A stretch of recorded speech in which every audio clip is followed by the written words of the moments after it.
Ebana, moja burudani kubwa kwelikweli katika hii simulizi ya Mr. Nicholas ni baada tu ya kuanza kujiingiza katika mahusiano tena na Lightness. Amemwona huruma bwana Lightness baada tu ya kuhangaika kwa muda mrefu akiwa na muhitaji. Na yoyote imesaidiwa vizuri vilivyo na wazazi wa Lightness pamoja na Nicholas. Ni mashoga wa muda mrefu, lakini vipi kuhusiana na kule kijijini alipokuwa ametoka? Alipokuwa amesaidiwa mara ya kwanza na binti Angel. Amemsahau. Angel sasa hivi amejifungua na ana mtoto. Sasa jamaa anaonekana kwamba ni mtu ambaye hakumbuki chochote, hakumbuki nyuma ilikuwaje kwaje. Na kilichomuuma zaidi Angel ni pale ambapo jamaa alikuwa katika conference baada ya kurudishwa kazini na mama yake yule kwa ajili ya kwenda kuendeleza ile kampuni ya kwao waliokuwa wamechona baba yao. Aliulizwa maswali mawili matatu na waandishi wa habari kuhusiana na swala zima la mahusiano ya ndoa. Manake alikuwa anaonekana na pete kidoleni, lakini majibu ya mwamba alikata kwamba yeye hakuwahi kuoa. Nilikuuliza swala la mwisho msikilizaji, wawe ni team Angel ama ni team Lightness? Mimi nikakwambia mimi nitasimama na team Angel. Haya bwana, tujuane mapema kabla ya kuianza hii simulizi sehemu ya pili ya Nicholas. Mimi ni Mr. Nice simulizi. Funga mkanda wako, jiandae kwa safari. Gurudumu ndo linaanza kukanyaga ardhi. Ni siku mpya tena. Karibu sehemu ya pili ya Nicholas. Alivaa nguo alizokuwa amechaguliwa na Nicholas. Alijipodoa na kujipulizia manukato vizuri apate kunukia. Ase wao, nimenoga vizuri. Ila Nicholas yuko vizuri kila idara, na sifahamu huko kitandani takuaje. Alafu nikubali kumkosa kizembe. Haki ya nani? Nipo tayari kabisa kumwaga damu kwa sababu ya kwake Nicholas. Ilikuwa ni hatari nyingine kwa Nicholas, ama hatari nyingine kwa Lightness. Alikuwa tayari kwa lolote, kuua, kumwaga damu, ili mradi tu Nicholas awe halali yake. Ndo nikakuuliza msikilizaji, Angel atauweza huu muziki kwelikweli? Bibi alitoka chumbani Lightness. Alipofika sebuleni alimsalimia Madam Margaret ambaye ni mamake na Nicholas. Hata hivyo hawakuacha kumsifia binti huyo. Jamani, wao umependeza mwanangu. Asante mama. Mambo ya mwanao hayo. Wewe usinambie. Yeye ndo kakuchagulia hiyo nani hayo mavazi? Ndo kanichagulia. Jamani, kweli mambo ni moto. Jamani, mimi nipo nje na Nicholas. Lightness alielekea bustanini baada ya kuzungumza hivyo. Jamani, wao umependeza sana Light. Nicholas alimtazama Light kwa juu mpaka chini kwa kumthaminisha. Lightness aliona aibu na kisha kutazama chini. Na taratibu Nicholas alianza kumsogelea Lightness. Alipomfikia, alimkumbatia na kuzungusha mikono kichwani kwa Lightness. Alimfungua kibanio cha nywele ndipo zikaachia. Akajitoa kwenye kumbatio na kuanza kumweka sawa nywele zake binti huyo. Ujiona pendeza zaidi kama ukiziachia nywele hizi kwa namna kama hii. Ila unazidi kuwa mrembo kabisa. Kweli Nicholas, asante. Nicholas aliingiza mkono katika mfuko wa koti aliyokuwa amelivaa. Alitoa chocolate na kumpatia Lightness. Light alipokea kwa tabasamu na kushukuru. Na baada ya hapo alienda kuaga mama zao kwamba wanatoka mara moja. Yani Brigita, nafurahi sana kuona Nicholas pamoja na Light wakiwa kwenye furaha kama hivi, alizungumza Madam Margaret, na wakiwatazama Nicholas pamoja na Lightness kwa mbali walipokuwa wanaondoka. Yani hata mimi nafurahia sana Margaret, nikiwaona watoto wetu katika hali kama hii. Inabidi kufanya mchakato wa ndoa haraka. Wawe mke na mume, lakini bado na mashaka kuhusiana na Nicholas. Kwa nini una mashaka naye? Vipi kuhusiana na ile pete ya ndoa aliyokuwa amevaa? Na je, ashawahi kukuambia chochote kuhusiana na maisha yake huko nyuma baada ya kupata ajali ya ndege? Shoga yangu nishamuuliza sana tu, lakini sijambulia chochote kile. Kivipi yani? Hana majibu ya maswali ambayo mimi huwa namuuliza, na kila ninachomuuliza najifanya eti haelewi ama hajui. Nimeamua mimi kumwacha tu. Sasa kwa hiyo tunafanyaje? Manake tusije kuanza maandalizi ya harusi tukaanza kuiandaa ndoa vizuri kashindikana. Manake ile pete ni ya ndoa kabisa. Shogangu, ni kweli unachokisema, lakini mimi nina wazo. Wazo gani hilo? Unaonaje tukaanza kutuma watu mfuatilie, na mimi nitajitahidi kuendelea kabisa kumdodosa taratibu ili tuone kama tutapata chochote. Sawa. Na je, kama kweli ana mke, yani itakuwaje? Hapo sasa ni kumpeleka mbali kabisa na huyo mwanamke, ili asiweke kabisa pingamizi katika ndoa. Yani tunampeleka mbali huyo mwanamke, manake yani kama tumpoteze tu huyo mwanamke. Wazo zuri. Basi tuanze kufanya uchunguzi kuanzia sasa. Mtu na shoga yake walikubaliana hivyo. Walichokuwa wanataka wao ni watoto wao wawili wawe mwili mmoja, wawane kama wao walivyokuwa mashoga, na ukaribu wao uweze kuendelea kuwa hivyo. Nicholas na Light walifika hoteli ya kifahari na kisha kuagiza chakula. Walikula na huko kila mmoja akifurahia mwenzake, na baada ya hapo walielekea sehemu tulivu hapo hotelini. Mazingira yale ni special kwa ajili ya wapenda nao. Walifika hapo wakatafuta sehemu nzuri wakaketi, wakiendelea kufurahia penzi lao jipya, penzi la hivi karibuni. Majira jioni, Nicholas alimrudisha Lightness nyumbani kwao, na yeye kisha kuondoka na kurudi nyumbani kwao. Kesho yake mapema aliwasili ofisini rasmi kwa ajili ya kuanza majukumu yake ya kikazi. Aliitisha kikao cha wafanyakazi wote na kuanza kutengua uongozi na kupanga upya. Habarini za muda huu. Naombeni tushirikiane na twende sawa ili kuinua uchumi wa kampuni zaidi. Kuanzia mwezi ujao nitawaongeza 10% ya mishahara yenu, na kama nitaona mabadiliko yoyote katika sekta zenu. Kwa hiyo mimi nawashukuru, tuendelee kuchapa kazi. Kikao kilisha na watu wote walitawanyika sehemu zao. Nicholas akiwa ofisini aliletewa mkataba wake wa kusaini. Aliusoma kwa utulivu, lakini alishangazwa na kitu kimoja, na kuhoji watu husika walioleta huo mkataba. Samani, huu mkataba mmembo muulete kwangu au vipi? Kwa sababu mbona kuna kipengele hakihusiani kabisa na masuala ya kazi. Mkataba ni wa kwako mkurugenzi. Basi sawa. Naomba muambie wanipatie muda wa wiki moja tu, nitakuwa na majibu sahihi. Sawa mkurugenzi. Wale watu walipofika nje ya jengo la kampuni, mmoja alitoa simu na kupiga sehemu. Baadaye upande wa pili kupokea simu, alimueleza jinsi ilivyokuwa. Hakuna shida, wiki moja sio mbali, lazima tumnase tu huyo. Sawa mkuu. Majira jioni, Nicholas alirudi nyumbani kwao akionekana kwamba ni mtu mwenye mawazo sana. Alimkuta mama yake amekaa sebuleni. Alimsalimia kwa unyonge na kupandisha juu kuelekea chumbani kwake. Mama yake aliamua kumfuata na kisha kumuuliza nini tatizo. Alifika nje ya chumba cha mwanae na kisha kubisha hodi.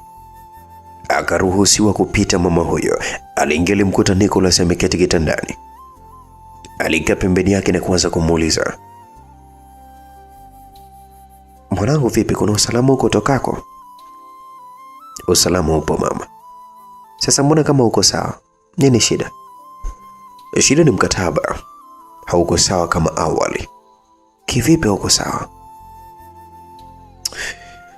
Natakiwa nioe ndani ya miezi 2 tu baada ya kusaini mkataba. Kwa hiyo hicho kipengele kimekuwa kigumu sana kwangu.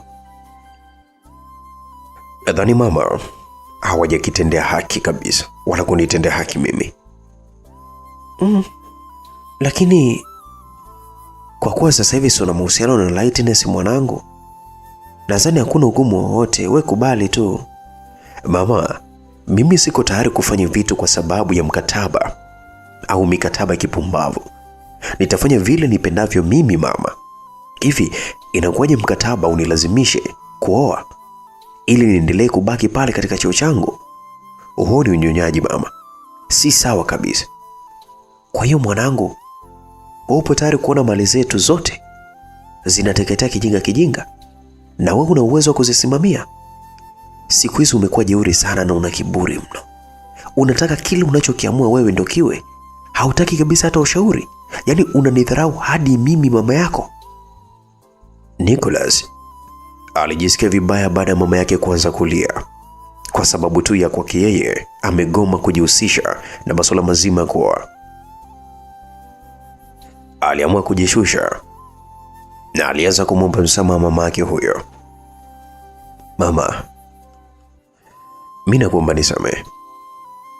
Nipo tayari kusaini mkataba. Utasaini lini? Hata kesho mama. Sawa. Madam Margaret alijibu kwa mkato na kutoka chumbani kwa mwanae.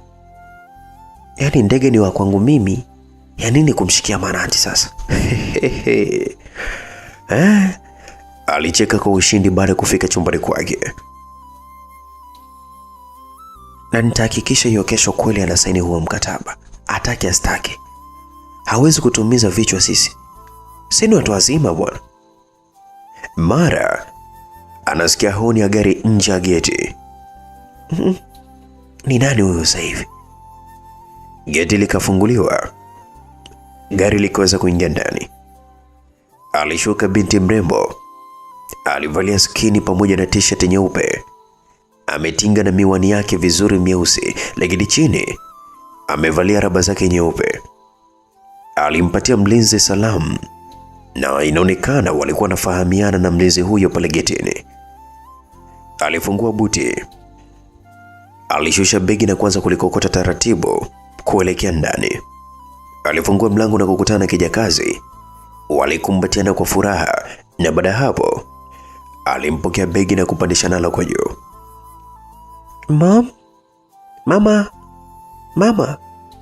Madam Margaret muda huo akiwa chumbani kwake alisikia akiitwa. Alianza kusikiliza sauti gani ile. Ni nani huyo? Lakini mbona kama vile ni sauti ya Marieta. Alitoka chumbani kwake na kuangalia chini gorofani. Anamwona binti yake kasimama. Anamwonyesha mikono ishara kwamba anataka kumbatio. Alishuka ngazi haraka mama huyo na kumfuata binti yake. Alimkumbatia kwa furaha kwa muda wa dakika kadhaa. Nilikukumbuka sana binti yangu jamani. Mimi ndo usiseme mama anavyokuambia. Waliachana katika kumbatio na kukaa sehemu kwenye kochi. Sasa mwanangu, mbona umekuja kimya bila taarifa? Hata hatuja kuandalia chochote mwanangu. Mama hata usijali. Lengo langu lilikuwa ni kuwafanyia surprise tu. Kwanza kaka uko wapi? Yupo huko chumbani kwake. Acha niende huko maana nimemiss hatari.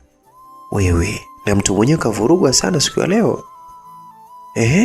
Mama kavurugwa. Na nani tena? Au yule Lightness mama? Yaani kale kabinti kale itakuwa. Lakini kabla ya kumaliza kuongea, mamake alimstopisha. Ushaanza sasa hayo. Na ndio umefika hata dakika 15 tu bado hujamaliza. Hebu nenda kwanza bwana kamsalimie kaka yako. Marieta alipandisha juu katika chumba cha kaka yake. Alifika na kuingia ndani. Alimkuta kaka yake amejilaza kitandani yuko mbali kimawazo. Manake hata kuelewa kama kuna mtu ameingia pale chumbani kwake. Kaka, uko sawa? Baada ya kuketi pembeni yake katika kitanda cha kaka yake, aliamua kumuuliza. Ndipo kaka yake aliposhtuka na kumwona mdogo wake. Haamini kama ni yeye alipokuwa anaonekana machoni kwake, manake alikuwa anahisi ni ndoto labda, na kumbe sio kweli. Ni wewe Marieta mdogo wangu? Ya, ndo mimi mdogo wako. Aliinuka kitandani, walisimama wote na kisha kukumbatiana kwa furaha. Marieta alianza kulia. Nilikukumbuka sana kakaangu, nikajua labda uliliwa na mamba eti, au samaki uko baharini. Basi nyamaza kulia mdogo wangu, kaka yako nipo hapa, niko na tamba. Nicholas aliongea hayo na huku akimfuta machozi mdogo wake huyo, na baada ya hapo alikaa katika kochi humo chumbani. Naona umezidi kuwa mrembo sasa. Niko vile vile tu kaka, ni miaka karibu sasa 4 hatujaonana. 4? Ya, au mimi nimesahau vibaya? Yaani miaka 4 kivipi? Yani mdogo wangu, bado sijakuelewa. Yaani kaka, na wewe bana, uliondoka ukaenda nje kusimamia kampuni yetu iliyokuwa imeyumba kiuchumi. Ulikaa miaka 2 nje. Asa siku uliokuwa unarudi ulipata ajali ya ndege, tukajua labda umekufa. Ulipotea kwa mwaka 1.5 sasa, na tangu upatikane mpaka leo hii ndo mimi nakuona. Sina karibia miaka 4 sasa mpaka leo. Bwana, kwa hiyo mimi nilipoteaga na kumbe sasa nilikuwa wapi? Mbona kama sielewi? Kweli mama alivyoniambia umevuruga sio uongo. Aya, nani ale kuvuruga? Au hiko kimwanamke chako Lightness? Kwanza mimi sikapendi kale kadada, sijui kwa nini. Yaani kanajikutaga chinyo ndo sijui yani kanini sijui. Alafu huyo mtu mwenyewe sasa hata kaliwa hana. Sasa sijui kanaringa nini. Marieta alikuwa anazungumza akizani kwamba anasikilizwa, na kumbe kaka yake alikwisha kufika mbali kimawazo. Kaka, ilibidi amtingishe. Kwani unawaza nini kaka? Unajua tangu mimi nimekuona inaonekana hauko sawa kabisa. Kama kuna tatizo niambie, mimi mdogo wako, mwanasheria sasa hivi, konda kusaidia. Bado tu haujaacha kuongea hovyo. Vipi lakini masomo yanaendeleaje? Yako poa kabisa. Basi bwana, stori za hapa na pale msikilizaji zilikuwa zimeendelea. Vicheko vikukauka humo chumbani, walikuwa wanacheka sana kwa sauti, mpaka mama yao aliyekuwa chumbani kwake alikuwa akiwasikia. Wamekutana Pwagu na Pwaguzi. Mbona kama mimi nitakoma?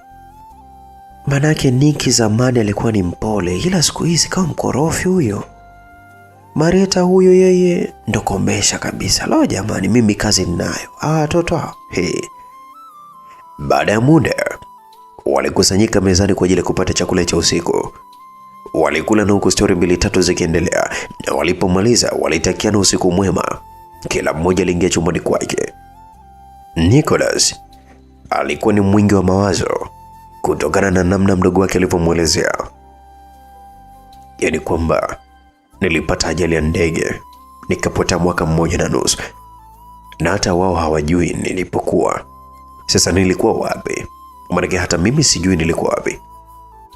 Alianza kuvuta kumbukumbu za matukio tangu apatikane, na namna alivyokuwa gumzo katika vyombo vya habari na hata mitandaoni kwa ujumla. Hapo kuna kitu kiko sawa kabisa. Aliwaza sana, lakini mwishoni usingizi ulimpitia. Asubuhi na mapema, baada ya kumaliza kufanya mazoezi, alijiandaa kwa ajili ya kwenda kazini. Hakutaka kuwasumbua mama yake na mdogo wake kwa ajili ya kuamsha asubuhi kuwapatia salamu. Aliondoka moja kwa moja kuelekea ofisini. Sioni sababu ya kuendelea kufikiria haya mambo ya mikataba sasa hivi. Kwanza hata kama nikikataa, ila haina maana, kwa sababu kama kuoa nitaoa tu. Sasa si bora nioe tu sasa hivi kwa sababu mwanamke ni naye. Alivuta karatasi ya mkataba na kusaini, na baada ya hapo alipiga simu waje wafuate mkataba huo uliokwisha kutiwa saini. Baada ya muda mchache, watu walioleta mkataba huo walikuja kufuata, na walipohakikisha umetiwa saini walichukua na kuondoka zao. Walijiongea moja kwa moja kwenda kumpatia taarifa bosi wao kwamba mkataba ulikwisha kusainiwa. Madam Margaret baada ya kupata taarifa hiyo alifurahia sana. Akajua kwamba amekwisha kumnasa kijana wake huyo katika tundu bovu. Nicholas alipokea ugeni ofisini kwake, na mgeni mwenyewe, msikilizaji, alikuwa ni Lightness. Yaani nimeshindwa kujizuia mwenzio. Toka jana sijakuona. Kwa nimeshindwa hata kula. Aliongea kwa mideko akiwa amekaa juu ya miguu ya Nicholas. Kwa jana sikuwa sawa kabisa mpenzi wangu, lakini kwa sasa kila kitu kiko sawa. Lightness alikuwa amekuja na chakula alichonunua hotelini kwa ajili ya Nicholas. Si ajabu Lightness hata kupika ajui, maskini ya Mungu. Alimwandalia na kuanza kumlisha kwa mahaba mumewe mtarajiwa. Azenye penzini. Yaani leo hii Nicholas ama Brighton. Ni Brighton wananili bwana. Wa Angel. Ila huyu Lightness anamjua kama Nicholas. Amekwisha kupagawa na Lightness, sasa itakuwaje? Sijajua Angel wetu itakuwaje huko alipo. Basi baada ya kumaliza kulishana pale, Lightness aliweza kuondoka. Nicholas alimpigia simu mama yake na kumwambia kwamba andae mazingira ya sherehe, anahitaji kufanya pati ndogo hapo nyumbani. Pati ya nini mwanangu? Ili tujue tunaandaa vipi. Yaani inahusiana na nini mwanangu? Mama, ni kitu cha surprise tu. Jiandaeni na vyovyote walike na familia, family friends kama kwa kina Lightness hivi na baadhi ya marafiki wengine. Kwa ni surprise tu bi mkubwa. Mama yake alikubali na maandalizi alianza kwa ajili ya kukusanya watu taratibu wafike pale nyumbani kwa ajili ya pati ndogo. Alitoka kazini moja kwa moja jioni, akapitia madukani kwenda kununua baadhi ya vitu alivyokuwa na vitaji, na safari ya kurudi nyumbani ilianza. Nicholas alifika nyumbani kwao na alikuta kila kitu kimekwisha kuandaliwa, na walikuwa wamekwisha kufika. Wanapata vinywaji, moja baridi moja moto. Wengine walikuwa wanapata chakula. Aliongoza chumbani moja kwa moja, alioga na kisha kuvaa nguo nyingine.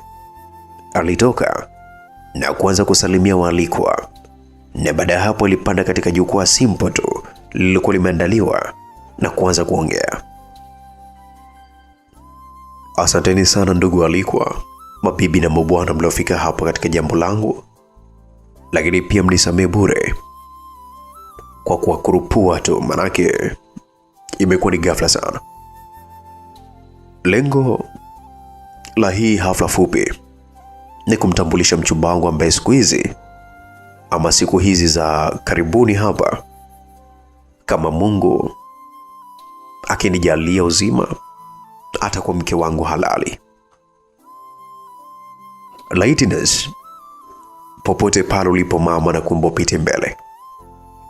Watu wote walipiga makofi. Lightness pamoja na familia zote mbili, nikimaanisha familia Margaret na familia Brigitta, hawakuamini kama Nicholas aliandaa pati kwa ajili ya kumtambulisha Lightness. Alipita mbele kwa mbwembwe na madaha na maringo kama yote, walikumbatiana kwa furaha. Na baada ya hapo Nicholas alipiga magoti na kutoa kiboksi kidogo kwenye mfuko wa suruali yake. Alifungua na kuonekana akiwa na pete. Alimnyoshia Lightness. Lightness, will you marry me?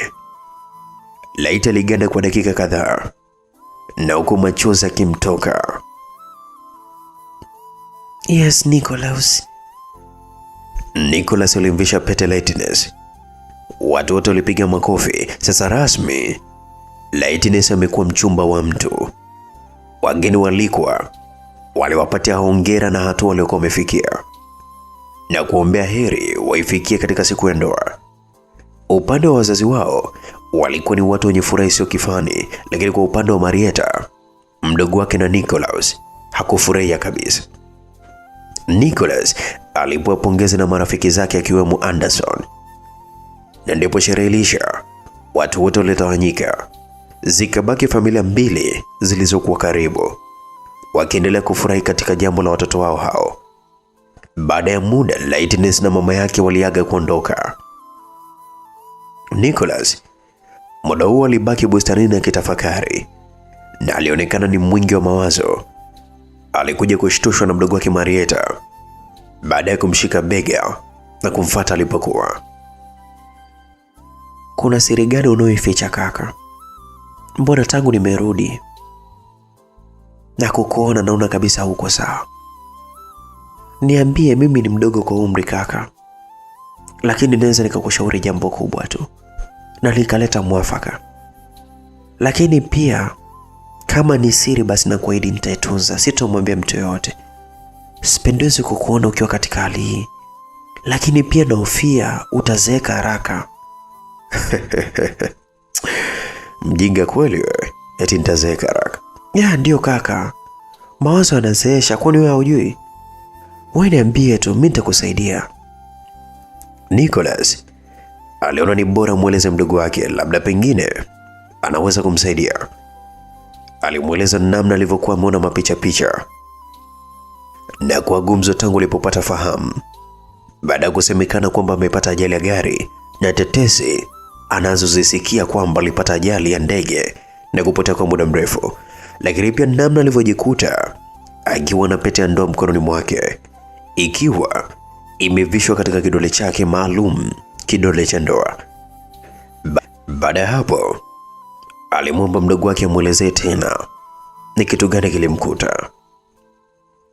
Mdogo wake alimuelezea jinsi alivyokuwa ameondoka kwenda nje ya nchi kwa ajili ya usimamizi wa kampuni ya kwao, mpaka siku alikuwa anarudi walivyokuwa wamewasiliana kwamba yuko njiani anataka kuja nyumbani, na jinsi walivyopata taarifa ya ajali ya ndege aliyokuwa ameipanda kwamba alipoteza mwelekeo na kuzama baharini, na yeye kutokupatikana kabisa, na jinsi alivyosikia yeye amepatikana kwenye ajali ya basi lililokuwa limetoka kijiji cha Nyandezi. Kaka, je, ukumbuke chochote? Hapana, sikumbuki. Nahisi labda umepoteza basi ya kumbukumbu. Nadhani tungeenda hospitali tukamwelezea dokta juu ya tatizo lako, labda anaweza kutusaidia. Ila kwa nini umemvisha pete laiti na unajua kabisa kuna mambo yako sawa? Hauoni kama unakosea? Ni mkataba wa kampuni tu mdogo wangu. Kampuni na wewe kumvisha pete Lightness vinaingilianaje yani? Which is which? Mkataba unanitaka nioe ili kuwa mkurugenzi wa kampuni, na hiyo ni kutokana na umri nilokuwa nao. Hakuna kitu kama hicho kaka, wamekuchezea tu mchezo mchafu. Ipo siku utaelewa tu. Sasa hebu tuachane nayo. Kesho tutatoka wote kwenda hospitali ili tujue nini tatizo. Kweli mdogo wangu, siku hizi unaonekana umekuwa kimwili na akili.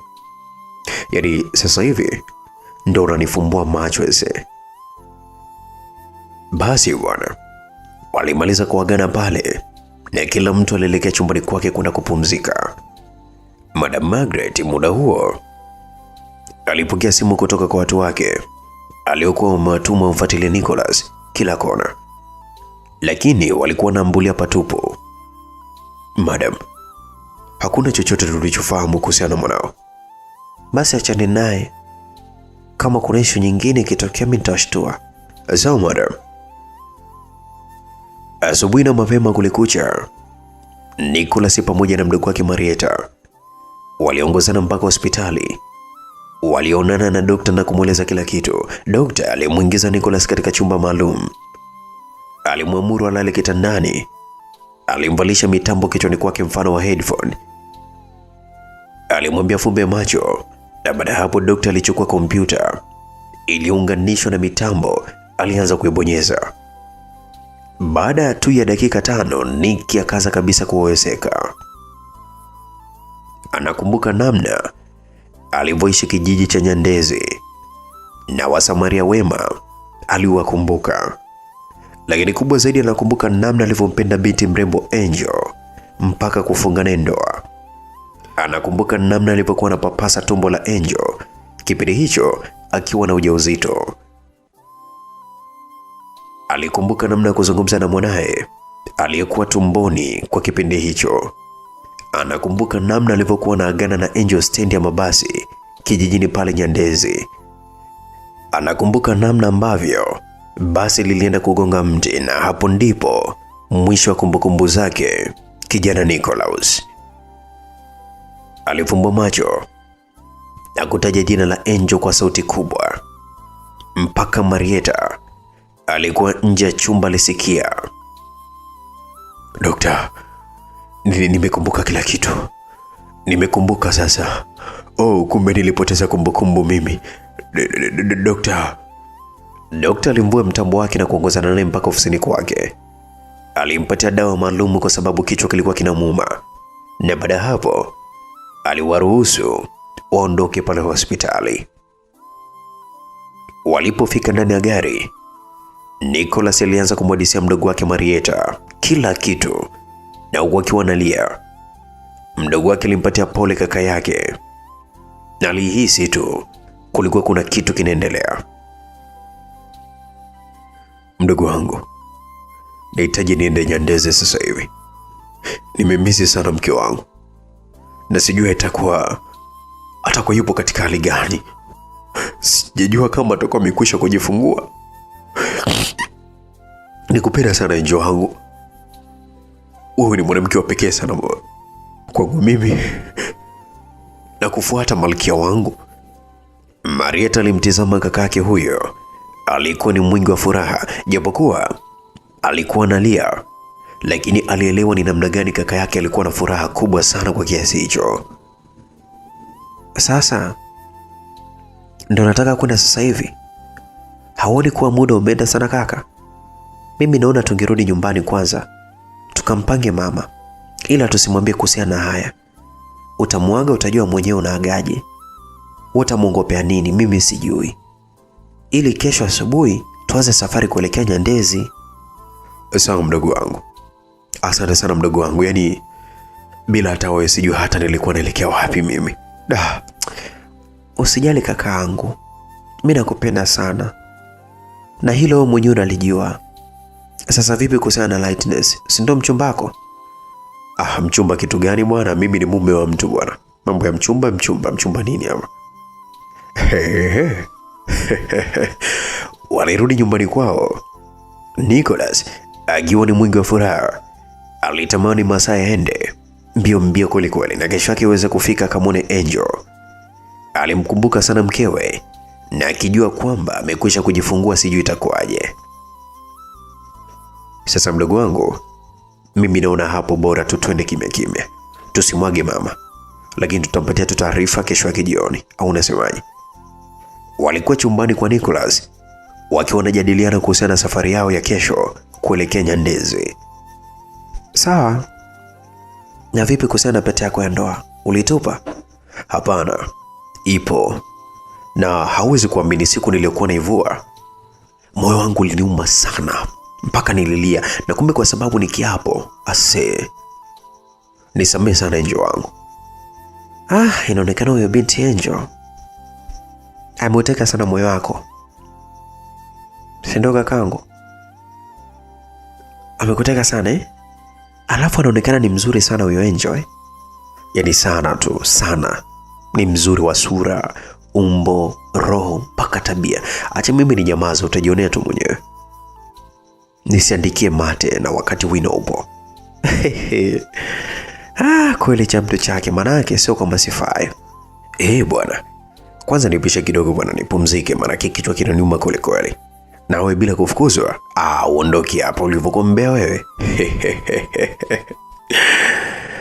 Haya bwana kaka, lakini unywe kwanza dawa, alafu ndo upumzike. Mimi naelekea jikoni kwenda kuandaa chakula cha mchana. alielekea jikoni kweli kwenda kusaidiana na dada wa kazi kuandaa chakula cha mchana. Mara ghafla Lightness pale naye anafika pale nyumbani. Mami, alimwita Madam Margaret na muda si mrefu alifika. Karibu mkwe wangu. Asante mama. Shikamo. Maraba. Vipi mzima? Ni mzima. Mama anasemaje? Yuko salama tu, anakusalimia. Marieta alivyosikia sauti ya Lightness alitoka sebuleni na kuanza kujichekesha mpaka Lightness pamoja na mama yake walimshangaa, manake haijawahi kutokea Lightness na Marieta kuelewana wala kuchekeana. Sasa wifi, leo mumeo yupo ujue. Hebu twende jikoni ukampikia kwanza. Leo ale chakula cha mke wake mtarajiwa. Wewe, ina maana Niki hajaenda kazini? Na mlipotoka wote asubuhi leo mlienda wapi? Na hata mliporudi sikuwaona. Wewe ndo nakuona sasa hivi. Alienda, amerudi anajisikia vibaya tu. Kwa sasa hivi kalala na akasema asiamshwe. Lakini sio vizuri Lightness. Huyu ni mgeni. Iweje sasa umhangaishe kiasi hicho? Wewe kama umechoka acha, kwa sababu sio kazi yako, atapika dada. Sasa mama, kwa hiyo kumpikia mumewe ni kumhangaisha? Wewe mama naye wewe. Hebu njoo moya wifi yangu. Marieta alimshika mkono Lightness na kumnyanyua kaongozana mpaka jikoni.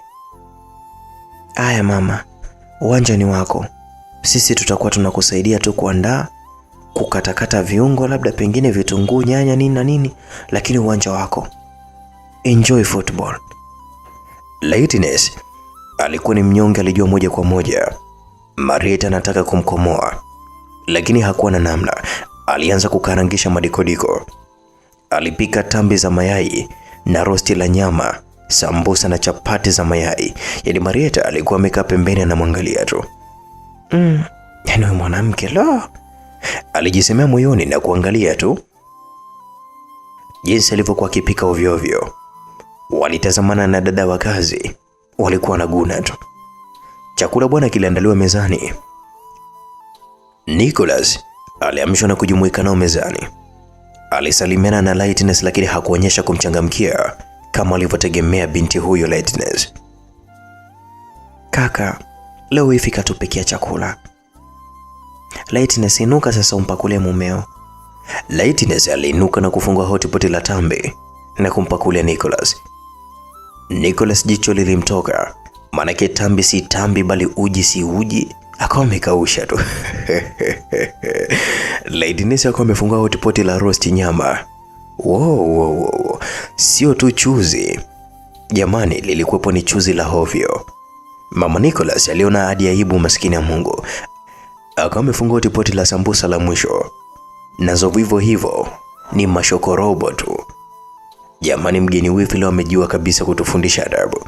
Ukiangalia sasa huo muundo wa sambusa na sura yake ni sawa na Mandonga, mtu kazi, mtoto wa Ndoige, yani ngumi Ndoige. Chapati sasa msikilizaji, yani mdomo koma. Basi bwana, baada ya kumaliza kumpakulia mumewe mtarajiwa, akataka kukaa Marieta, akaweza kumzuia. Kwa hiyo wewe hivi unamheshimu mumeo tu, si ndio? Mamake haumuoni hapo. Ikabidi wifi mtu anyanyuke na kumpakulia tena mkwe chakula.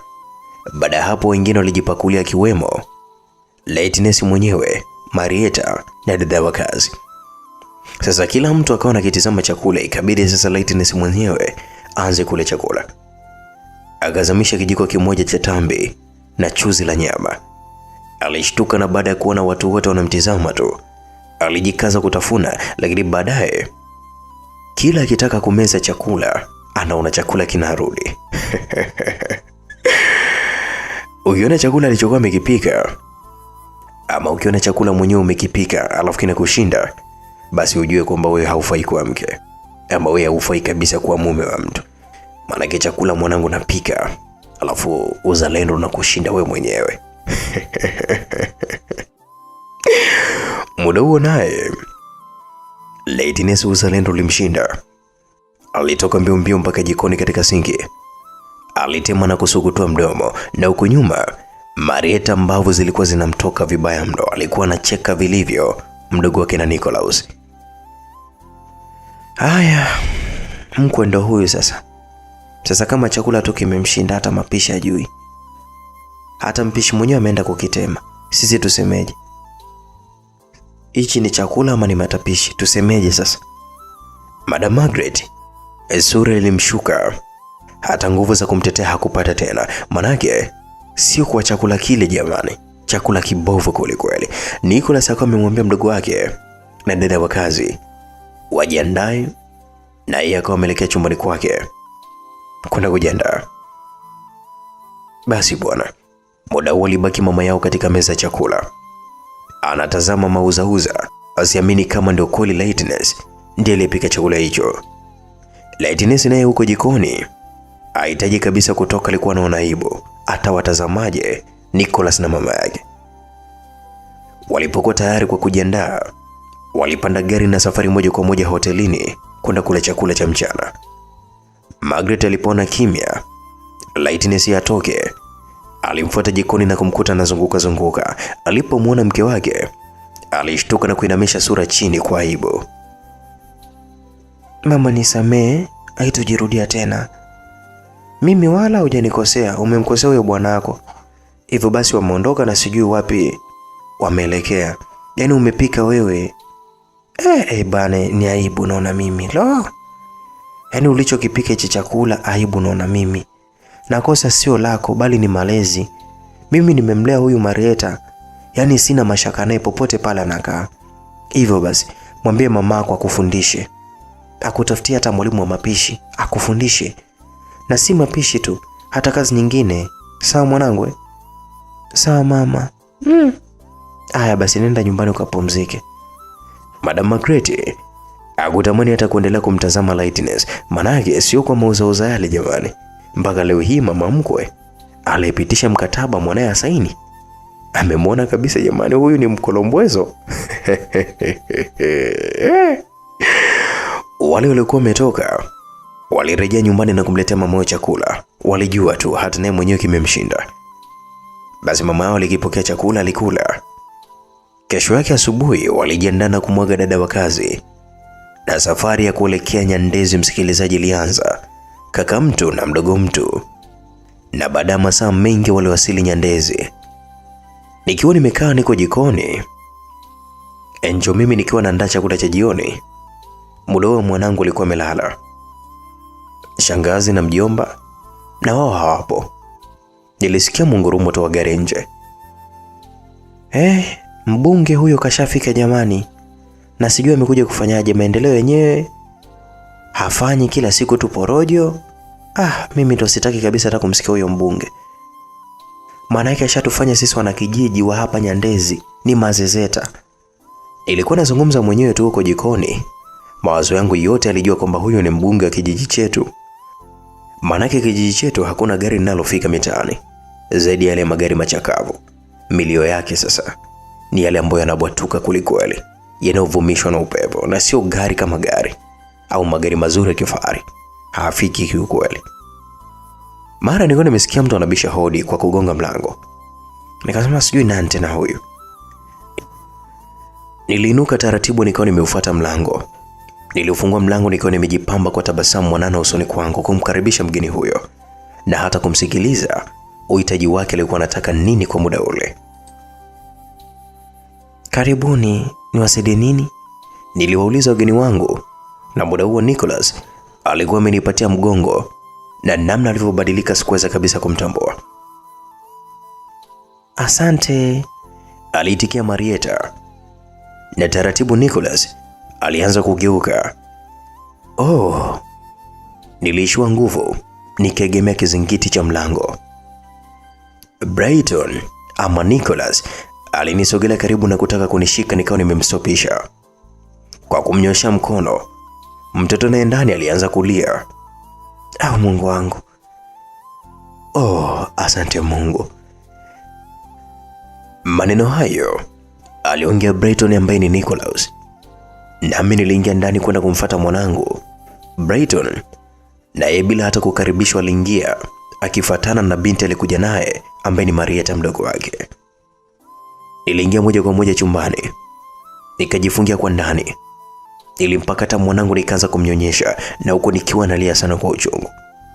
Muda huo Brighton alikuwa ananisi kabisa nifungulie mlango. Mke wangu, tafadhali bwana, fungua mlango. Fungua tuongee. Mumeo nimerudi, kwa nini sasa hujanifurahia? Au nishakuwa adui kwako? Na kwa nini wewe hivyo? Tafadhali malkia wangu, usilie, nyamaza mama yangu. Mama watoto wangu, ipo hapa kwa ajili yako.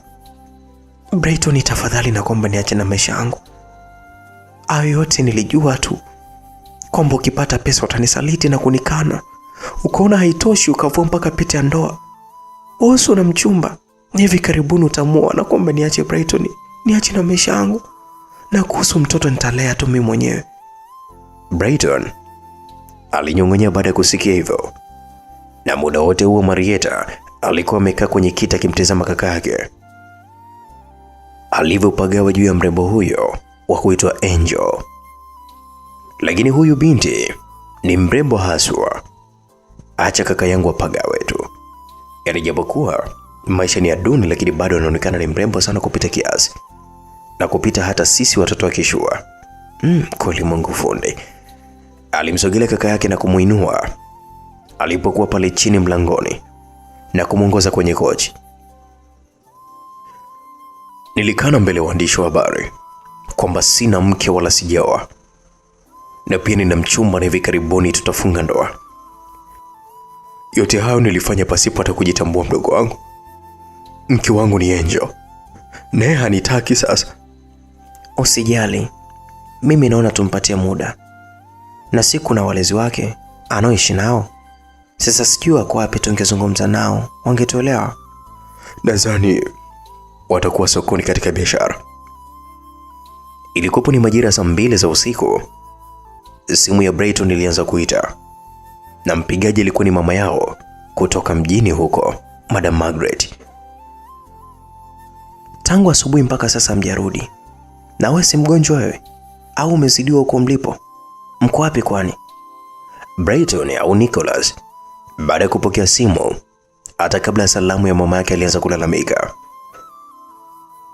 Mama, wanao tuko salama kabisa, ila tu nimeamua, kwa hiyo ondoa shaka. Na baada ya hapo alikata simu na kuizima kabisa. Na hata Marieta mdogo mtu alifanya vivyo hivyo, alizima simu ile. Baada ya muda vilisikika vishindo vya watu wakitembea nje. Brighton alijua ni mjomba pamoja na shangazi wa Angel. Na baada ya sekunde chache mlango ulifunguliwa. Walishtuka limanusura waanguke kwa kiwewe. Jamani, msiniogope, ni mimi Brighton. Taratibu alijiweka sawa.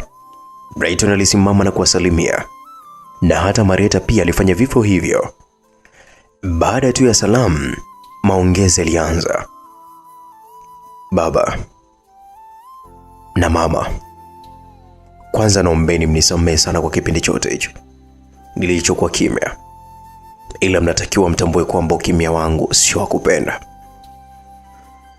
Sikuhitaji kuwa hivyo, lakini tafadhali naomba kwanza mnisi. Naomba mumsi Angel atoke chumbani. Maraki baada ya kuniona ameingia chumbani na kufunga mlango kwa ndani. Muda huo shangazi aliinuka na kuja kunigongea na kunisi nifungue mlango, ana mazungumzo na mimi. Nilifungua mlango nikamruhusu aingie. Alinipokea mtoto na kunishika mkono kwa amenitoa pale sebuleni. Nilipotoka mpaka sebuleni, mazungumzo yaliendelea. Nisamehe sana mke wangu, yote uliyosikia kuhusiana na mimi tambua kwamba sikufanya kwa kupenda, bali ni matatizo tu.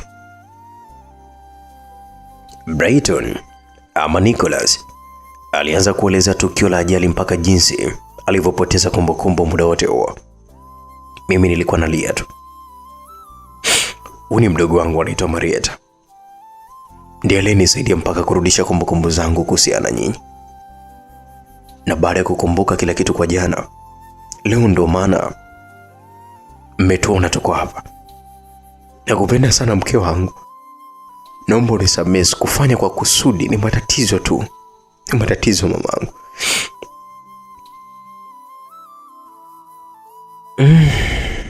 Angel binti yangu, nadhani utakuwa umemsikia mwenzio. Mjomba aliniuliza, na muda wote huo nilikuwa nimeinamisha kichwa chini, machozi yakinitoka. Hayakuacha kunitiririka mashavuni mwangu. Shangazi alinishika bega, niliinua kichwa na kumtazama. Alitabasamu na kutingisha kichwa kwa ishara kwamba akimaanisha nimsamehe mume wangu. Nimekusamehe Brighton. Brighton alifurahia sana. Asante Mungu.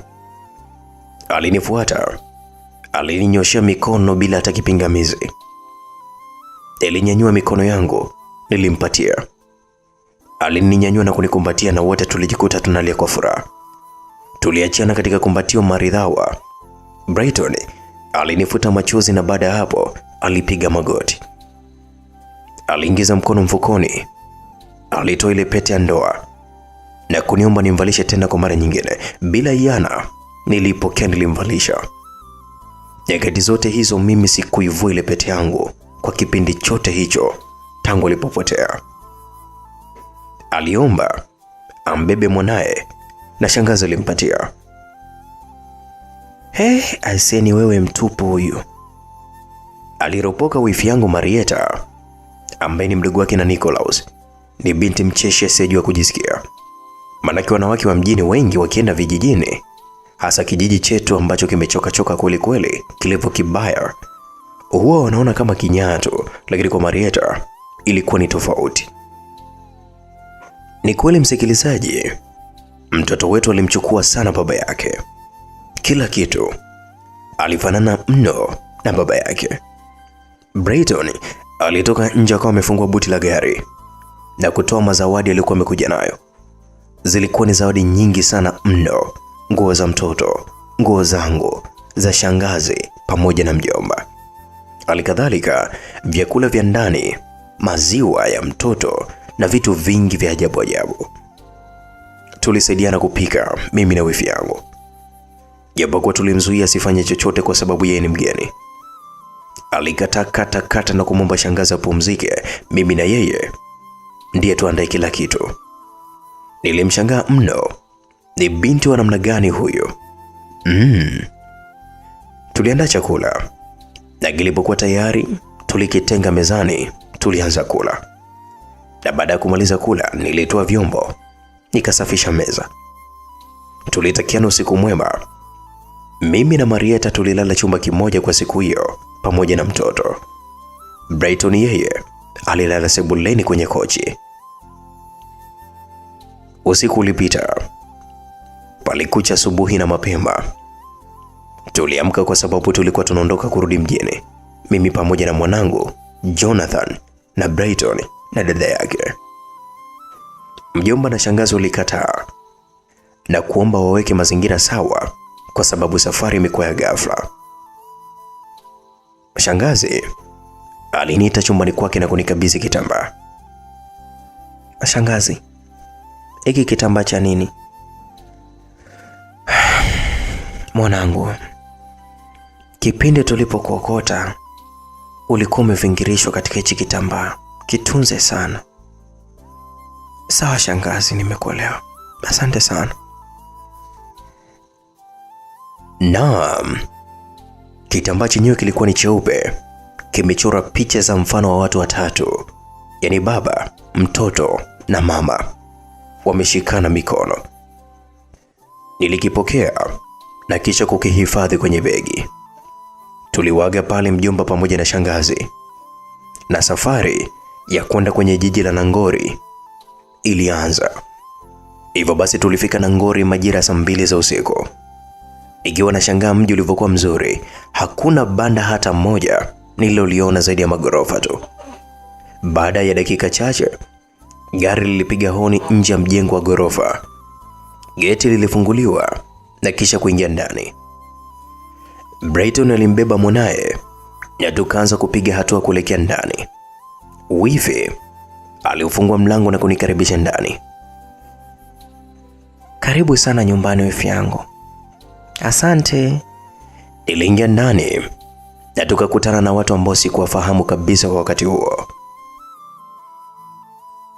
Karibu mama Jonathan. Brighton alinikaribisha kwa tabasamu. Kati ya watu waliokuwa mule ndani, alisimama binti mmoja na kumkimbilia Brighton. Nick, upo sawa? Nilikumisi. Ulikuwa wapi jamani? Eti baby, ulikuwa wapi? Baada ya yule binti kuzungumza hivyo, nilihisi kwamba huenda huyu ndo mchumba wake aliyekuwa anataka kumuoa katika siku za karibuni. Niko sawa, Brighton alimjibu kwa mkato na kisha kuongoza moja kwa moja mpaka katika kochi. Alinionyesha ishara ya kwamba akimaanisha niketi pale pembeni yake, na kweli nilitii wito. Nilikaa pembeni ya mume wangu. Sasa upande wa kulia nilikaa mimi na upande wa kushoto alikaa Lightness, ambaye kwa wakati huo sikujua kwamba alikuwa anaitwa nani. Brighton alikuwa katikati yetu, ambaye ni Mr. Nicholas. Mlikuwa wapi tangu jana? Na simu mkazima, aliongea mama mmoja wa makamo kati ya wamama wawili waliokuwepo pale hapo. Tuseme mama, kwa kuondoka bila hata kukupatia taarifa, na haitojirudia tena. Ila kama unavyotuona wanao, tumerudi salama tukiwa tuna ugeni hapa. Mama mwingine kati ya wale alikuwa akinitazama sana. Karibu binti. Asante mama. Muda wote nilikuwa nimeinamisha kichwa chini kwa haiba ya kike ya uoga. Mama, huyu mgeni unayemwona hapa pembeni yangu anaitwa Angel. Ni mkwe wako huyu, na huyu nilimpakata hapa ni mjukuu wako. Angel, huyu ni mama yangu mzazi, anaitwa Margaret, lakini kwa jina lake maarufu hapa mtaani wanamuita Madam Margaret. Wote macho waliwatoka. Niliinuka pale nilipokaa nikamfuata mkwe wangu. Nilipiga magoti mbele yake na kumwekea mikono yangu kichwani kwake. Shikamoo mama. Lakini ajabu, alishtuka kidogo na kunitoa mikono yangu kichwani na kuniamuru nikakae. Muda wote huo wifi yangu alikuwa kimya. Nick, unasema huyo binti mchafu ni mke wako? Yaani kivipi? Sijakuelewa. Aliongea binti aliyekaa kushoto. Ni mke wangu. Alafu sirudie tena kumuita my wife eti mchafu. Hivi wewe na yeye nani ni mchafu? Unakosa hata utu wa kumuita mwanamke mwenzio mchafu? Nikuulize, labda uchafu wake ni nini? Au labda kwa sababu hajavaa kipensi kama wewe na viatu virefu?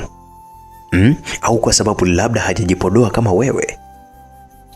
I'm sorry Nick, nimeteleza. Na yote kwa sababu nakupenda, ni wivu tu mpenzi wangu. Lakini si unanitania eh? Huyu si dada wa kazi eh? Nilimsikia huyo dada akisema hivyo. Embu wewe Lightness, acha ujinga wako huko. Kashasema ni mke wake. Embu kaa hapo tulie kwanza, usikilize kilichotokea. Marieta aliendelea kusema hivyo. Alipigilia msumari wa moto kumsapoti kaka yake. Mama yetu, kama alivyosema kaka Niki, kwamba huyu ni mkwe wako. Alianza kumhadithia jinsi ilivyokuwa baada ya Nixon kupoteza kumbukumbu alipopata ajali ya ndege, maisha aliyokuwa ameyaishi kijijini kwetu mpaka kufunga ndoa. Alimhadithia mama yao kila kitu mpaka walipoenda hospitali. Nitaaminije kama hayo mnayosema ni ya kweli? Marieta alitoa simu yake akawa ameplay video moja.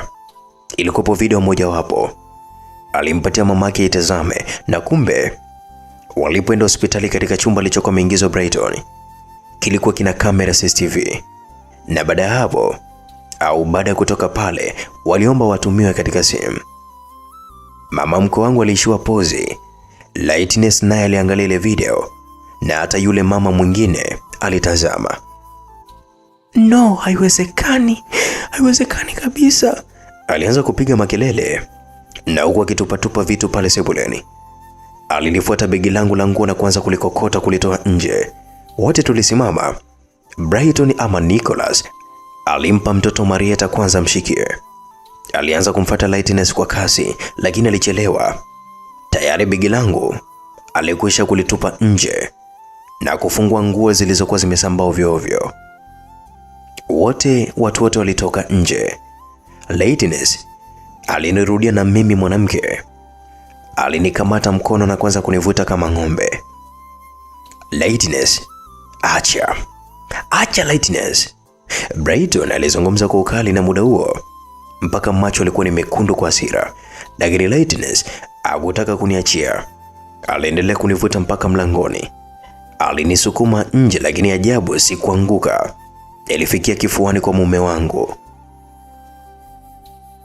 Siwezi nikakubali mimi. Siwezi. Binti wa watu Lightness alilia mno. Alikuwa ni kama vile amechanganyikiwa. Yule mama mwingine ambaye naye mwenyewe kwa wakati huo nilijua kwamba ni mama yake na Lightness. Taratibu alinama chini ziliposambaa nguo zangu na kuanza kuokota kile kitambaa alichokuwa amenipatia shangazi. Alikitanua kile kitambaa kukitazama kwa umakini. Alionekana kuwa mbali, yuko katika mawazo. Alikikunja kile kitambaa na kisha kukishika mkononi. Marieta alimkabidhi mtoto wa mama yake bila hata hiana. Mwanangu kwa mara ya kwanza alibebwa na bibi yake. Mama mkwe wangu alimtazama mwanangu na kutabasamu.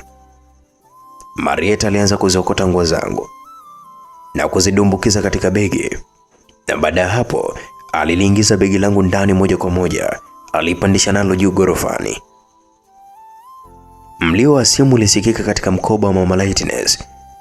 Alifungua mkoba na kuona mumewe anapiga simu. Alishangaa. Namba aliyoitumia mume wake si ya nje tena, bali ni namba ya hapa nchini. Hello wife. Mpaka usiku huu ampo nyumbani, mko wapi sasa? Ina maana kwa sasa upo Nagori? Upo nyumbani kabisa? Mimi nimefika muda mrefu tu hapa. Okay, tunakuja. Aligata simu mama Lightness, na baada hapo alimfuata Lightness. Alikuwa amekaa chini akiwa analia. Alimnyanyua, lakini binti aligoma kata kuondoka. Kwa sababu yeye mwenyewe alijua hayuko sawa. Aliona akianza kumbembeleza Lightness atamvuruga zaidi. Mama yule aliamua kuondoka bila hata kuaga. Alifika nyumbani kwake, alimsalimia mumewe aliyekuwa amekaa sebuleni, na baada ya hapo alipandisha juu gorofani na huko akikimbia kama vile kuna kitu alikuwa na kiwai. Sasa ile hali ilimtia hofu mumewe, ikabidi amfuate nyuma. Alifika chumbani na kufungua kabati lake la nguo na kuanza kutupa nguo ovyo ovyo. Mumewe alifika akamuuliza, una matatizo gani hadi ushindwe kunifurahia mumeo? Nimerudi hapa na hujaniona mwaka mzima sasa. Hakuna jibu mumeo alipata. Zaidi, mama huyo aliendelea kupekua kwenye kabati mpaka alipofikia kisanduku kidogo. Alikichukua na kukaa kitandani. Alikifungua na kutoa kitambaa. Akafungua na mkoba wake aliokuwa amerudi nao. Akatoa kile kitambaa alichokuwa amekiona katika nguo zangu. Alivitandaza kitandani vyote viwili. Ni kweli vilikuwa vimefanana kila kitu, mpaka upana na urefu, mpaka michoro. Mama Lightness, umekipata wapi hicho kitambaa kingine? Mume alimuuliza. Alianza kumuelezea kilichotokea. Kwa masaa machache yaliyopita nyuma, alimuelezea namna Lightness alivyochanganyikiwa. Asa inabidi tumfuatilie huyo binti, tumjue undani wake kwanza. Sawa. Na nadhani sasa hivi niende nikamfuate Lightness binti yangu. Twende wote. Waliongozana tena mpaka nyumbani kwa mke wangu. Muda wote huo mama mke wangu alikuwa amekaa na Lightness akiwa anambembeleza. Mimi nilikuwa chumbani na mume wangu Brighton ama Nicholas, na muda huo wifi alikuwa chumbani kwake na mtoto. Mama Lightness alifika kiongozana na mumewe. Lightness baada ya kumwona babake aliangua kilio kikali zaidi. Dad, Nicholas, Dad nampenda sana Nicky mimi. Nicky anitaki Nicholas. Dad naomba nisaidie niwe mimi. Eti anasema ana mke na mtoto, ni uongo baba. Nicholas anitaki. Kwani mimi nina kasoro gani jamani baba? Basi binti yangu, nyamaza kulia. Twende nyumbani, tutaweka kila kitu sawa. Niamini mimi baba yako. Alitingisha kichwa, ishara kukubali. Naomba tafadhali nionane na Nicky kwanza, tuna mazungumzo naye. Baba wa Lightness alimwomba mama mkwe wangu, na bila hiana alimwambia dada wa kazi awalete chumbani kwetu. Lightness alinyamaza kulia na kuketi sebuleni akiwasubiri wazazi wake. Mlango wa chumba chetu uligongwa na kisha Brighton alienda kufungua mlango.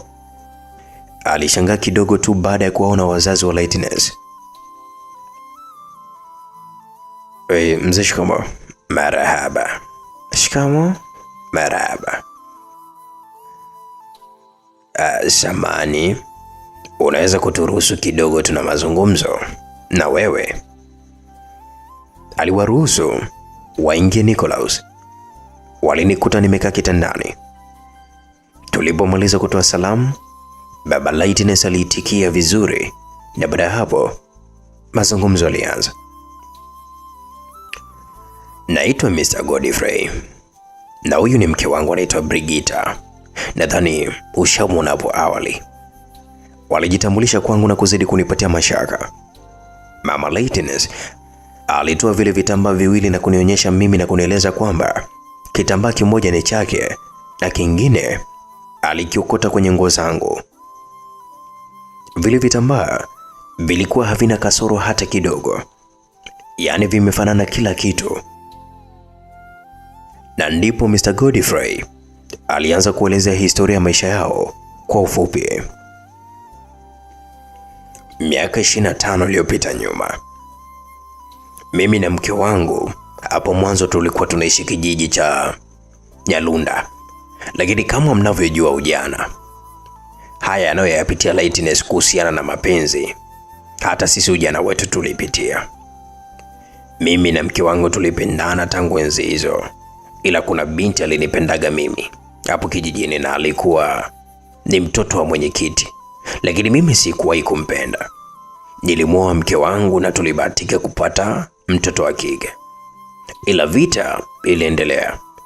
Yule binti alikuwa haachi kunifuatilia, na alipoona ameshindwa kunipata alianzisha chuki na vitisho vingi sana. Sasa siku moja mimi nikiwa natoka katika mihangaiko yangu ya kila siku, ilikuwa ni usiku, nikiwa njiani nilimwona mke wangu kwa mbali anakuja na huko anakimbia. Alivyonifikia akaanza kunikagua na kuniuliza kama niko sawa. Nikamuuliza nini tatizo?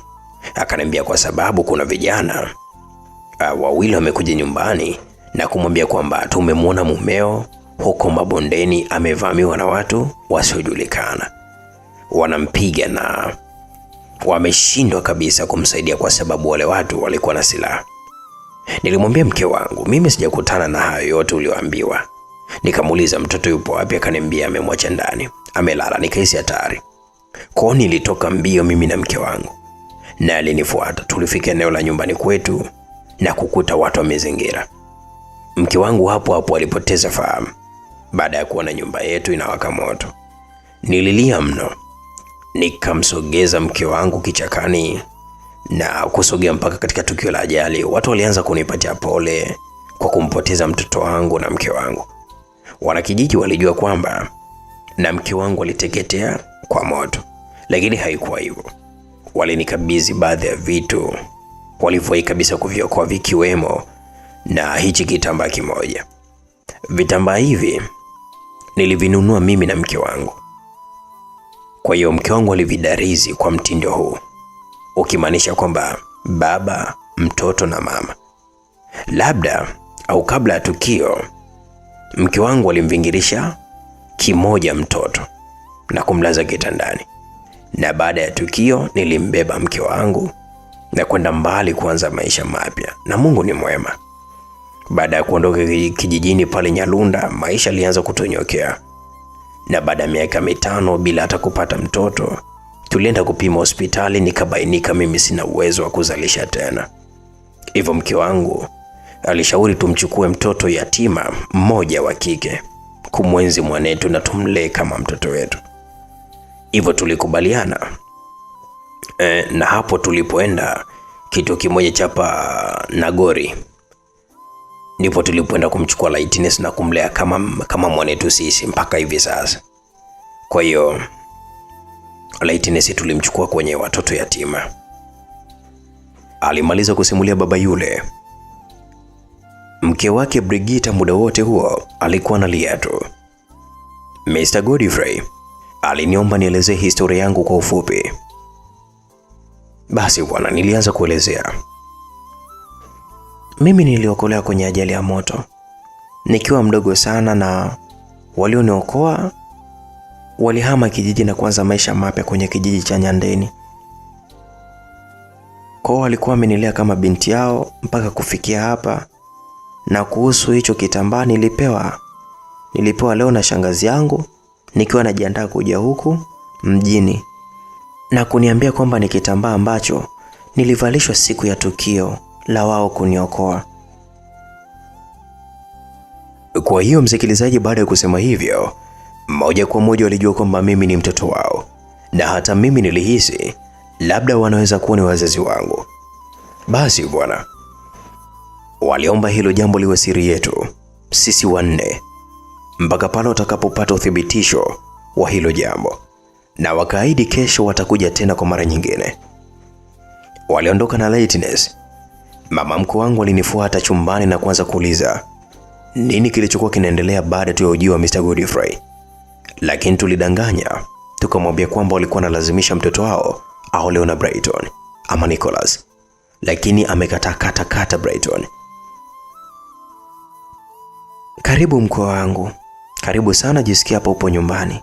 Sina budi kukupokea kwa sababu ni mke halali wa kijana wangu, lakini pia una damu yetu. Mama mkwe alionyesha kunifurahia. Asante mama, nashukuru. Alitutakia usiku mwema na kisha kuelekea chumbani kwake. Kesho yake asubuhi niliamka, nilianza kufanya usafi na kusaidiana na binti wa kazi ambaye alijitambulisha kwangu kwamba ni binti wa kazi mpaka sasa. Ana miaka 12 upo ndani pale. Mpaka majira saa 2 za asubuhi, kazi zote zilikuwa tayari nimekwisha kuzimaliza. Ilienda kumwamsha mume wangu, tulienda kuoga wote, na baada ya hapo tulijumuika mezani kupata chai. Muda wote huo mtoto wangu Jonathan alikuwa anaogeshwa na wifi yangu Marieta. Basi bwana, baada ya kumaliza tuliketi mezani kwa ajili ya chai. Mama mkwe aliuliza, kuna swali alikuwa ameuliza, akasema kwamba vitafuno ameandaa nani? Jicho liko limenitoka na kumtazama binti wa kazi. Binti wa kazi akajibu, ameandaa wifi. Asiongera sana mkwe wangu.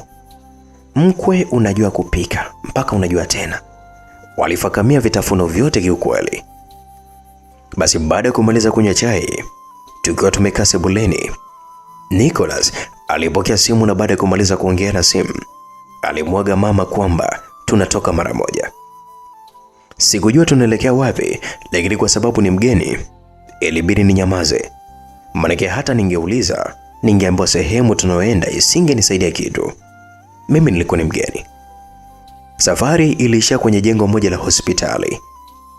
Nilifahamu baada ya kuona bango. Tulishuka na punde tulimwona Mr. Godfrey anatufuata. Na baada ya salamu tuliongozana ndani ya jengo hilo la hospitali. Alinieleza lengo la mimi na yeye mwenyewe kwamba pale ni kupima DNA. Basi tukao tumepima. Baada ya vipimo tuliambiwa turudi kesho yake kwa ajili ya kuchukua majibu. Tuliagana na Mr. Godfrey. Brighton akawa amenipeleka shopping alinifanyia shopping ya nguo, viatu, mafuta, vipodozi na kila kitu. Na baada ya hapo alimnunulia na mtoto nguo, viatu na mafuta. Naweza nikasema familia ilikuwa ina furaha sana. Kama mjuavyo, uwepo wa mtoto mdogo ndani ya nyumba unachangamsha nyumba vilivyo. Kesho yake ndipo Mr. Godfrey alifuata majibu hospitali ya DNA, na ndipo kurudi nyumbani kwake. Alimpatia taarifa hizo mkewe. Ilikuwa ni furaha kubwa sana kwao ambayo haikuwahi kutokea. Mchana tulipokea ugeni. Ilikuwa ni familia ya Mr. Godfrey. Waliwasili hapo nyumbani kwa mkwe wangu, Madam Margaret. Mr. Godfrey pamoja na mkewe ambaye ni mama na baba Lightness wanaonekana kuwa na furaha isiyo kifani. Sasa, na kwa upande wa Lightness, msikilizaji, baada ya kuingia tu ndani, alimfuata Nicholas na kumkumbatia. Nicholas, nipo tayari hata kwa mke wa pili, kwa kufunga ndoa ya kisheria tu. Please Nicholas, naomba ukubali. Usiniache Nicholas, siwezi ishi bila wewe. Mapenzi kuna namna yanauma sana msikilizaji, endapo tu utaendelea kung'ang'ania kinachokuumiza. Nicholas alimtoa katika kumbatio na kumwomba atulie kwanza. Mama aliwakaribisha, na baada ya kuketi alishangaa kumwona rafiki yake kipenzi akiwa analia. Ilibidi aanze kujiongelesha bila hata kujua nini tatizo, mpaka rafiki yake ambaye ni Mama Lightness analia. Shida nini? Nisamehe rafiki yangu, nimeshindwa kutimiza ahadi tulioahidiana, lakini wewe mwenyewe si umeona ugumu ulipo. Unadhani ningefanya nini zaidi ya kumkubali Angel kwa mke wangu, ikiwa ashafunga ndoa na kijana wangu na damu yetu? Najua ni jinsi gani mnaumia kuhusiana hili, lakini naombeni mniwe radhi. Mimi siwezi kutengua hii ndoa, siwezi. Sio hivyo rafiki yangu, ni vile tu haujui. Sasa nini kinachokuuliza rafiki yangu? Huyu binti ambaye ni mko wako wewe ndio mwanangu mimi. Miaka yote nilikuwa najua kwamba mwanangu alikwisha kufariki kwa kuteketea na moto, na kumbe upo hai. Mungu, nikupe nini mimi kama shukurani kwa kuniletea tena binti yangu mikononi mwangu? Wewe, mbona kama sikuelewi? Ina maana Angel ni mtoto wenu? Na kivipi yani? Alitoa majibu ya DNA, na wote ambao hatukuyaona hatukuamini. Mr. Godfrey alinisogelea na kuninyosha mikono, na huko akitamka kwa hisia mpaka machozi yalimtoka. My daughter. Dad. Tulikumbatiana kwa furaha. Mama yangu Brigita naye alinifuata na kunikumbatia. Tulikumbatiana wote watatu. Ase ilikuwa ni zaidi ya furaha kwetu. Tulilia machozi ya furaha. Muda huo Lightness alikuwa ameketi chini akiwa analia. Kwa kweli alikuwa anasikitisha na alijiona hana thamani tena. Mama mkwe wangu alimfuata ili tu kumfariji Lightness, lakini alikataa kata. Aliinuka na kupandisha ngazi kuelekea juu gorofani na kutaka kujirusha. Watu wote tulishtuka na kupata hofu. Najua hamtoweza kunipenda mimi tena. Angel ameninyang'anya furaha yangu yote. Furaha zangu zote kaondoka nazo Angel. Amenichukulia Nicholas wangu, na bado hakuridhika. Leo ananichukulia wazazi wangu. Bora nife tu, maana sina thamani tena. Alizungumza maneno yenye uchungu ndani yake, kwa sababu aliona ujio wangu mimi umekuwa nuksi kwenye maisha yake. No Lightness, usifanye hivyo. Sisi bado ni wazazi wako. Baba huyo kabla hata hajamaliza kuzungumza alikatishwa na Lightness. Mimi sio mtoto wenu, mlinilea tu. Mimi ni yatima, sina baba wala mama. Nashukuru kwa malezi yenu. Mlinipenda na mlinijali, mlinithamini pia. Mlinipatia kila nilichokuwa nikitaka, na tena kwa wakati pasipo hata kukawia. Mungu awabariki na kuwazidishia. Siwezi kuendelea kuishi, bora kabisa nipotee tu. Siwezi mimi. kama nikiendelea kuishi nitaumia zaidi, ni bora nife tu mimi. Baada ya kumaliza kusema hayo, Lightness alijirusha kutoka gorofani mpaka chini. Wote tulimkimbilia. Mamangu mzazi alimuinua na kumpakata. Lightness alizungumza kwa tabu mno. Nawapenda na naombeni mnisamehe sana. Baada ya kusema hivyo, alitulia kimya Lightness. Tulimtingisha lakini hakuamka tena. Na huo ndio ukawa mwisho wa Lightness. Alifariki dunia. Taratibu za mazishi zilifanyika na hatimaye tulipumzisha mwili wa Lightness. Moyo wangu uliniuma sana na kujiona mimi ndio sababu ya kuukatisha uhai wa Lightness. Nililia sana. Basi bwana, baada ya wiki moja tangu kifo cha Lightness kutokea, wazazi wangu waliniomba niwapeleke kwa walezi wangu kijijini Nyandeni. Niliwapeleka na walitoa shukrani zao za dhati kwa kunilea binti yao. Na baada ya hapo tuliongozana nao pamoja kurudi jijini Nagori. Tulifika Nagori kwa mara ya kwanza, nilikaribishwa nyumbani kwetu na wazazi wangu. Tulikuta imeandaliwa sherehe na baada ya kufika nikapelekwa katika chumba maalum.